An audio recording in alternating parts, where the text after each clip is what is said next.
Existe uma lei em Omã, uma lei que proíbe qualquer construção de ser mais alta do que uma palmeira. Enquanto os países árabes ao redor erguem arranha-céus de vidro e ouro, Omã escolheu proteger as suas palmeiras. E o resultado é um país que contradiz tudo que você imagina sobre o Oriente Médio.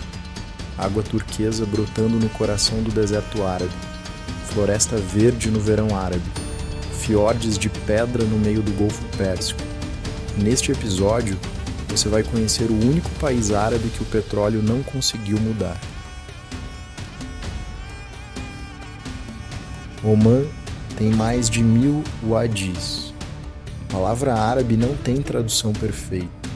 O wadi é um vale que guarda água escondida, um sistema de canais subterrâneos que atravessam a rocha por quilômetros e que aparecem à superfície, em lugares onde ninguém esperaria encontrar nada além de pedra e calor.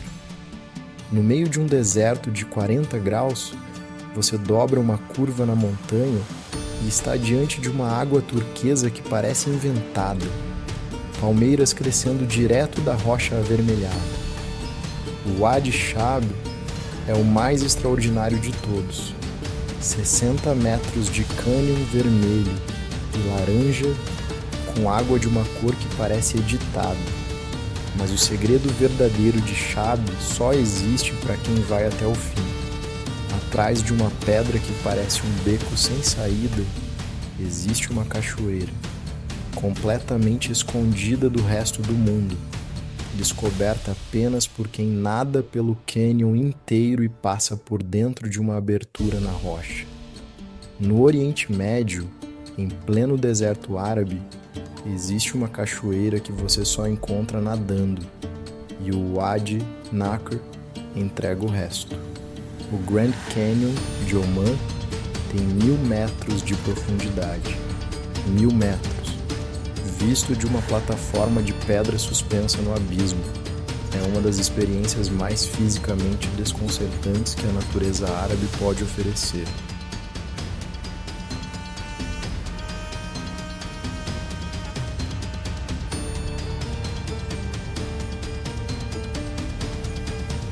De junho a setembro, algo acontece no sul de Omã, que contradiz tudo que a física árabe sugere. O deserto fica verde, não metaforicamente. Verde de pasto, verde de colina, verde de vacas pastando em campos cobertos de névoa que se confundem com o interior da Irlanda. Chama-se Carif, a monção do sul. O único fenômeno climático de toda a Península Arábica, onde as chuvas do Oceano Índico chegam com força suficiente para transformar um deserto em paisagem europeia.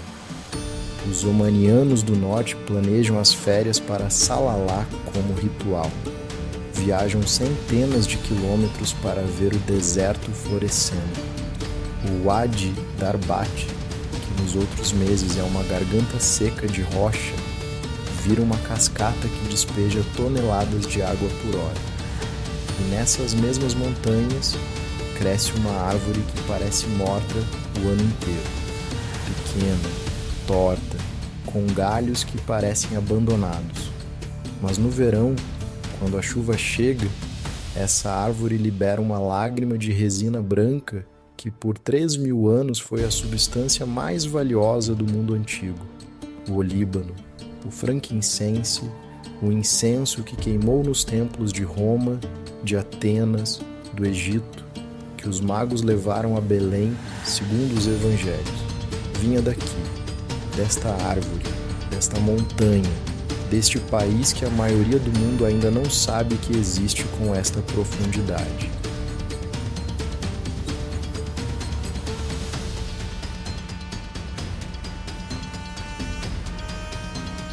No extremo norte de Omã, separado do resto do país pelos Emirados Árabes Unidos, existe um território chamado Musandã, uma anomalia geográfica que a história criou e que a diplomacia preservou. Quando você o vê pela primeira vez do ar, a reação imediata é de confusão. Isso não parece o Oriente Médio, não parece a Arábia, parece a Noruega. Fiordes de rocha calcária cinza azulada mergulhando diretamente no Golfo de Omã. Paredes verticais de 300, 400 metros, cortando o mar em linhas retas. Uma geometria que a natureza levou milhões de anos para esculpir e que não existe em nenhum outro lugar da Península Arábica. Kasab é a maior cidade desta região e não tem estrada que leve até ela. A única forma de chegar é pelo mar. Em Dal, o barco tradicional omaniano de madeira, construído sem prego, que navega esses fiordes há séculos. As crianças de Kasab aprendem a nadar antes de andar. O Dal é o carro, a moto e o trem. O mar é a rua. E os golfinhos, centenas deles, seguem os barcos como se fossem guias. 3 paradoxos em 7 minutos de vídeo. Água turquesa no deserto, floresta no verão árabe, fiordes no Golfo Pérsico. E ainda falta a maior parte de Omã. A lei existe em forma escrita. Nenhum edifício em Muscat pode ser construído mais alto do que um coqueiro. Numa capital árabe vizinha de Dubai, isso não é só uma norma urbanística, é uma declaração política, uma escolha estética, uma filosofia condensada num decreto. O resultado é uma cidade que respira, que tem horizonte visível de qualquer rua, que você consegue atravessar olhando para cima sem sentir que as torres te fecham. Muscat tem 2000 anos de ocupação humana. Foi controlada por persas, portugueses e turcos otomanos antes de ser reconquistada pelos omanianos no século XVIII. A grande mesquita do sultão Qaboos foi construída para durar, não para impressionar redes sociais. O tapete da sala de oração principal foi tecido por 600 mulheres iranianas ao longo de 4 anos. Pesa 70 toneladas. É uma única peça, sem emenda, sem junção. 70 toneladas de lã persa tecidas durante 4 anos para cobrir o chão de uma sala. O lustre central tem o segundo maior cristal do mundo. Do lado de fora, Mutra, Suk com mais de 2000 anos de funcionamento ininterrupto. O mercado árabe mais antigo do Oriente Médio ainda ativo, onde ainda se vende incenso, prata omaniana trabalhada à mão e especiarias que vieram pelo mesmo oceano que trouxe os portugueses ao Golfo em 1507. Muscat não impressiona pela escala, impressiona por saber exatamente o que quer ser. Em 1970, Omã era um dos países mais pobres do mundo, sem escolas públicas, sem hospitais fora da capital, sem estradas pavimentadas além de Muscat, e o sultão da época havia literalmente proibido óculos, e bicicletas, e rádio e futebol. Acreditava que qualquer contato com o mundo externo corromperia a pureza do seu povo. Em julho de 1970, seu filho Qaboos deu um golpe. Com 29 anos, assumiu o poder e fez uma promessa ao povo omaniano. Em uma geração, Omã seria outro país. Cumpriu. Em 50 anos, construiu saúde pública, universidades, estradas que conectam cada aldeia do deserto. Mas o que diferencia Qaboos de cada líder vizinho é exatamente o que ele não fez. Não construiu torres de vidro para parecer moderno. Não importou arquitetura europeia para impressionar o mundo. Não abriu mão do khanjar, o punhal curvo que todo omaniano usa como símbolo de identidade. Exigiu que cada novo edifício dialogasse com a arquitetura árabe tradicional, que o desenvolvimento tivesse rosto omaniano. E assim os jovens omanianos de hoje usam smartphone e dish dash ao mesmo tempo. Não como contradição, como identidade. Quando você tem recursos para ser qualquer coisa e escolhe continuar sendo você mesmo, isso não é atraso. é coragem. A costa leste de Omã é o Oriente Médio que não aparece nos guias turísticos. Sifa é uma praia de falésias e água turquesa, onde não existe resort, não existe guarda-sol de hotel, não existe infraestrutura turística de nenhum tipo. Existe a natureza bruta de Omã, sem moldura, sem intermediário. Sur é diferente, uma cidade com séculos de memória marítima. E ainda hoje, em Sur, constroem dous à mão, sem um único prego. A madeira é curvada ao vapor em formas precisas, encaixada em estruturas que se sustentam pela pressão mútua, amarrada com corda de fibra de coco. Não usa prego porque os fundadores desta técnica descobriram. Num barco pregado, quando o ferro enferruja, o barco afunda. Num barco de encaixe e corda, quando uma parte cede, o barco flexiona, resiste, avisa antes de falhar. É uma filosofia de construção que os omanianos levaram para o mar, que acabou moldando como pensam sobre tudo. Com esses daus sem prego, o sultanato de Omã construiu um dos maiores impérios marítimos da história. Chegou à Índia, à costa leste da África, a China. Controlou o comércio do Golfo Pérsico ao Oceano Índico por séculos, antes de Vasco da Gama sequer ter saído de Lisboa. A história de Omã no mar é anterior ao mapa que você conhece. Niswa foi a capital espiritual de Omã por séculos. A fortaleza redonda do século XVII domina a cidade como um tambor de pedra.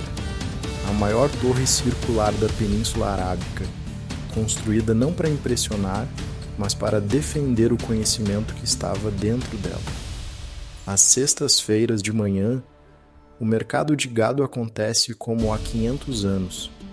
Camelos e cabras negociados entre homens de Dishdasha branca que sabem o valor de cada animal pelo som do passo, pela postura, pelo olhar. Não precisam de documento, precisam de experiência. A poucos quilômetros de Niswa existe um castelo que é o segredo mais bem guardado do interior de Omã, o Castelo de Jabrim, menos visitado que Niswa, mais impressionante por dentro.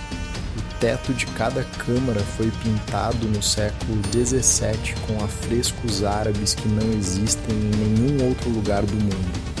Estrelas, flores, citações do Alcorão, padrões geométricos de uma complexidade que levaria séculos para ser recalculada, por artistas cujos nomes foram perdidos, que pintaram para a eternidade sem precisar de assinatura. O imame que construiu Jabrim levou décadas trabalhando nessas paredes, e quando sentiu que ia morrer, pediu para ser enterrado dentro dos muros, para nunca sair. Jabrim é o lugar em Omã onde o tempo literalmente parou e ficou.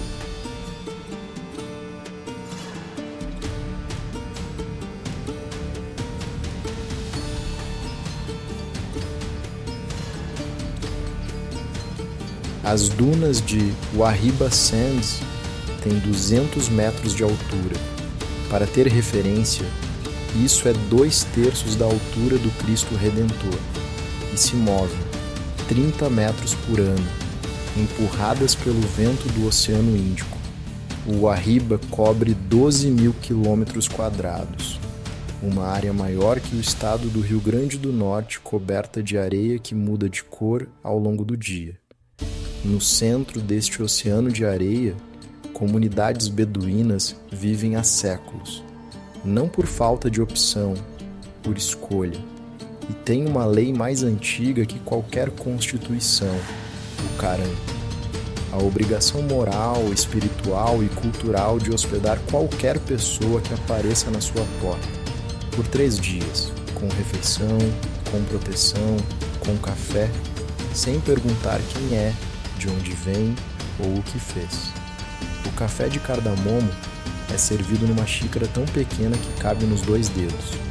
Recusar é ofensa. Aceitar é contrato. É a forma como dois estranhos se tornam, naquele momento, parte da mesma tribo. E à noite, o céu sobre o Wahiba é uma das razões pelas quais os beduínos nunca precisaram de GPS para atravessar este deserto. A Via Láctea não é uma sugestão pálida no horizonte. É uma estrutura de luz que ocupa o céu de lado a lado, densa, concreta, navegável, como sempre foi.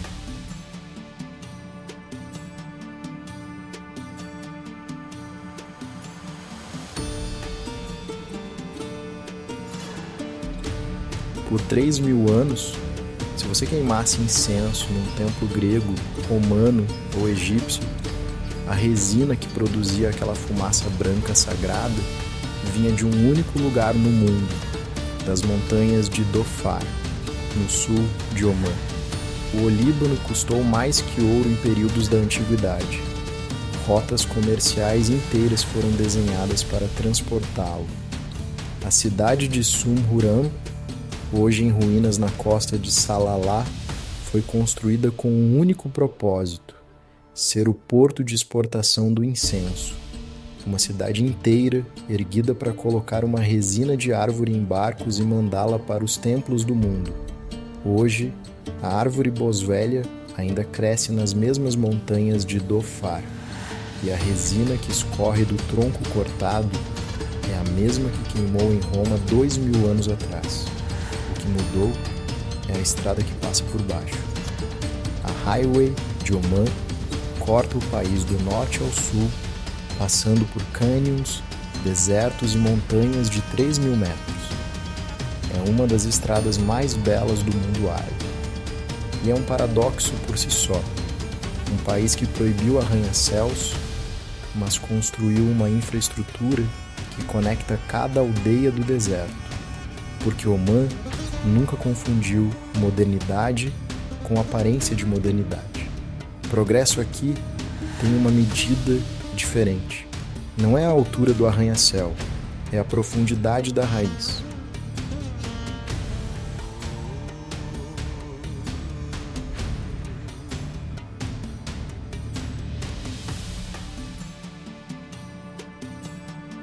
O prato nacional de Omã começa a ser preparado 2 dias antes da refeição.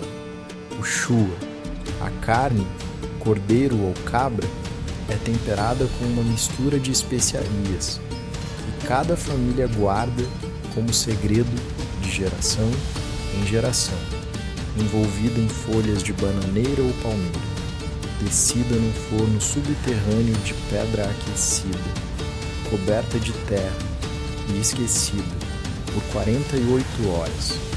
Quando o forno é aberto, a carne não precisa ser cortada, ela se desmancha.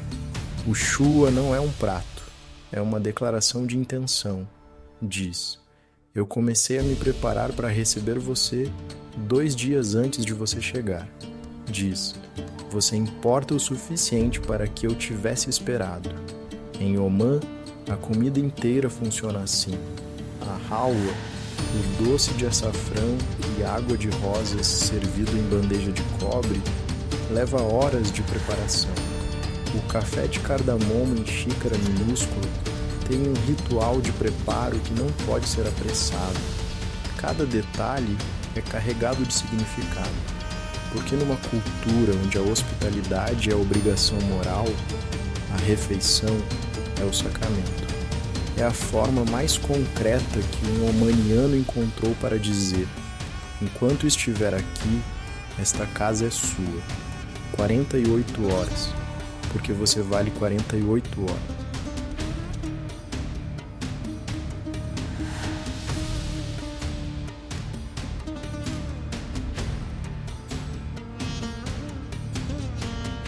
Kasab existe porque o mar existe, sem estrada, sem conexão com o mundo por terra. Uma aldeia que decidiu que o suficiente era suficiente e que o mar era caminho melhor que qualquer asfalto. Há algo profundamente humaniano nessa escolha.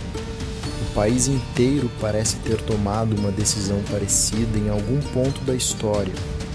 A a de que identidade não é o que você acrescenta, mas o que você se recusa a perder. Kassab não cresceu porque não precisava crescer. E nessa recusa silenciosa em se tornar outra coisa está o que torna este lugar singular. Musandam ao entardecer não tem comparação no mundo árabe.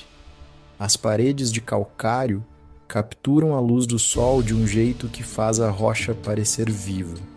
O mar fica plano como espelho. O dal que passa lentamente deixa um rastro que demora minutos para desaparecer. E você entende, de forma visceral, o que significa estar num lugar que não foi construído para você, que não foi decorado para turistas, que não foi fotografado para algoritmos, que simplesmente existe, na própria lógica, há séculos, sem pedir permissão ao mundo. E há algo muito humano em saber que ainda existem lugares assim, lugares que não precisam de nós para existir.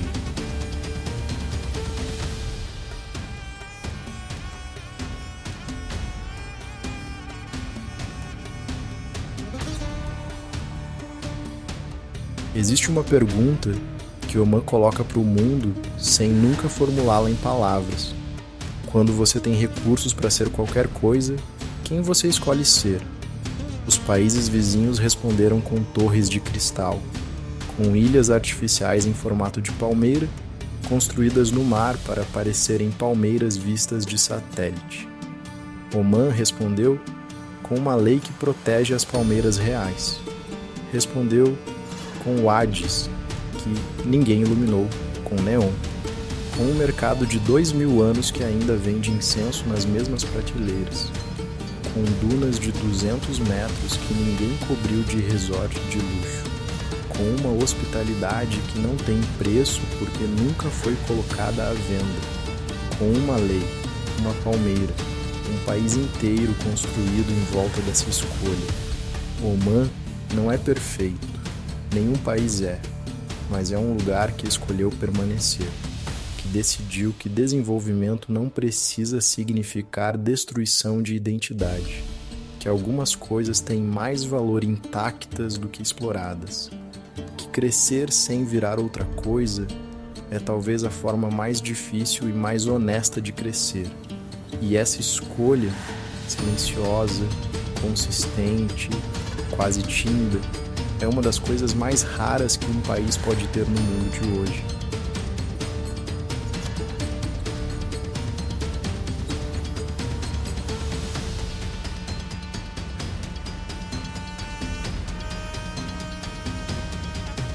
Uma lei, uma palmeira, um país inteiro.